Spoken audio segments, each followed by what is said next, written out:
ফজরের নামাজ মোট কত রাকাত? 4 রাকাত।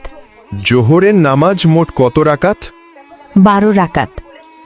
আসরের নামাজ মোট কত রাকাত? 8 রাকাত। মাগরিবের নামাজ মোট কত রাকাত? 7 রাকাত। এশার নামাজ মোট কত রাকাত? 17 রাকাত। হজরত আদম আলাইহিসসালাম এর পেশা কি ছিল? কৃষক। হজরত নূহ আলাইহিসসালামের পেশা কি ছিল? কাঠ মিস্ত্রি। হজরত ইব্রাহিম আলাইহিসসালামের পেশা কি ছিল? রাজমিস্ত্রি। হজরত মুসা আলাইহিসসালামের পেশা কি ছিল? রাখাল। হজরত মুহাম্মদ সাল্লাল্লাহু আলাইহি ওয়াসাল্লামের পেশা কি ছিল? সৎ ব্যবসায়ী। হজরত মুহাম্মদ সাল্লাল্লাহু আলাইহি ওয়াসাল্লাম এর কতজন স্ত্রী ছিলেন? 11 জন। হজরত সুলাইমান আলাইহিসসালামের কতজন স্ত্রী ছিলেন? 90 জন। হজরত মুসা আলাইহিসসালামের কতজন স্ত্রী ছিলেন? 2 জন। হজরত ইব্রাহিম আলাইহিসসালামের কতজন স্ত্রী ছিলেন? 3 জন। ফজর শব্দের অর্থ কি? প্রভাত বা সূচনা। জহর শব্দের অর্থ কি? মধ্যাহ্ন বা দুপুর।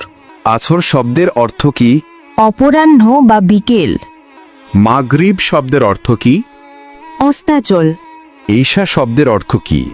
সন্ধ্যারাত। কোন ফেরেশতাগণ মৃত্যুর পর মানুষকে প্রশ্ন করবেন? মুনকার ও নাকির। কোন নবী পশু পাখি ও জিনদের বাদশা ছিলেন? হজরত সুলাইমান আলাইহিসসালাম। ইসলাম কোন নবীর মাধ্যমে পরিপূর্ণতা লাভ করে? হজরত মুহাম্মদ সাল্লাল্লাহু আলাইহি ওয়াসাল্লাম এর মাধ্যমে। নাউজুবিল্লাহ শব্দের অর্থ কি?